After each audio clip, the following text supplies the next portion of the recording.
नमस्ते। कक्षा 9 पाठ पुस्तक पर आधारित पैराग्राफ पढ़कर विद्यार्थी प्रश्नों के उत्तर देंगे। पैराग्राफ इस प्रकार है।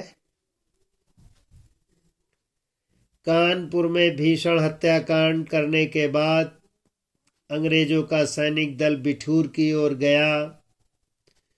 बिठूर में नाना साहब का राजमहल लूट लिया गया, पर उसमें बहुत थोड़ी संपत्ति अंग्रेजों के हाथ लगी।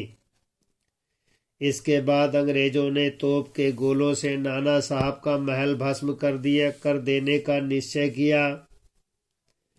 सैनिक दल ने जब वहां तोपें लगाई, उस समय महल के बरामदे में एक अत्यंत सुंदर बालिका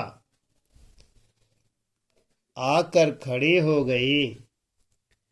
उसे देखकर अंग्रेज सेनापति को बड़ा आश्चर्य हुआ, क्योंकि महल लूटने के समय वह बालिका वहां कहीं दिखाई न दी थी।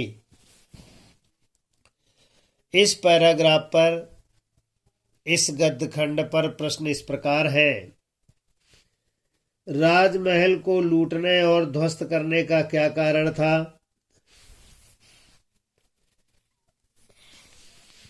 खा प्रश्न है, कानपुर हत्याकांड के बाद अंग्रेजों ने क्या किया? गा प्रश्न है, उपर्युक्त गद्यांश में वर्णित बालिका कौन है और वह कहाँ थी? इस पर हम प्रश्नोत्तर और भी बना सकते हैं। पाठ का नाम व लेखक का नाम बताइए। दूसरा पैराग्राफ है, टोपी 8 आने में मिल जाती है। जूते उस जमाने में भी 5 रुपए से कम ना मिलते थे होंगे। जूता हमेशा टोपी से कीमती रहा है। अब तो जूते की कीमत और बढ़ गई और एक जूते पर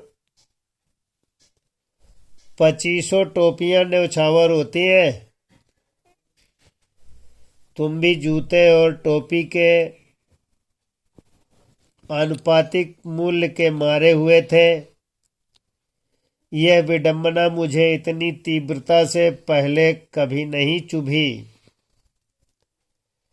जितनी आज चुभ रही है, जब मैं तुम्हारा फटा जूता देख रहा हूं। तुम महान कथाकार, उपन्यास सम्राट, युग प्रवर्तक, जाने क्या क्या कहलाते थे, मगर फोटो में भी तुम्हारा जूता फटा हुआ है। इस पर प्रश्न है, जूता और टोपी किसके प्रतीक हैं? दूसरा प्रश्न है, पाठ का नाम व लेखक का नाम बताइए। प्रश्न नंबर 3, पाठ में टीले। प्रश्न नंबर 3 है,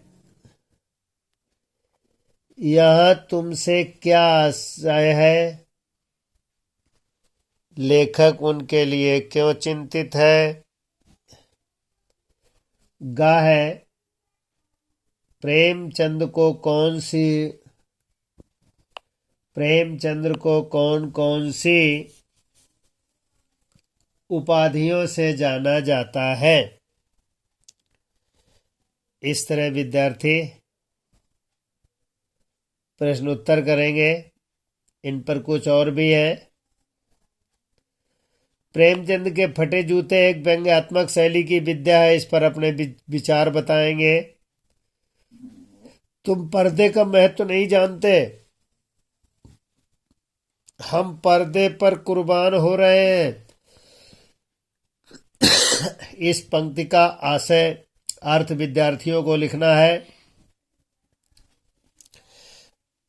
अंतिम प्रश्न है, पाठ के आधार पर स्पष्ट कीजिए भारतीय महान लेखकों के साथ कैसी विडंबना रहती है, ये सब विद्यार्थी कक्षा 9 के लिखेंगे।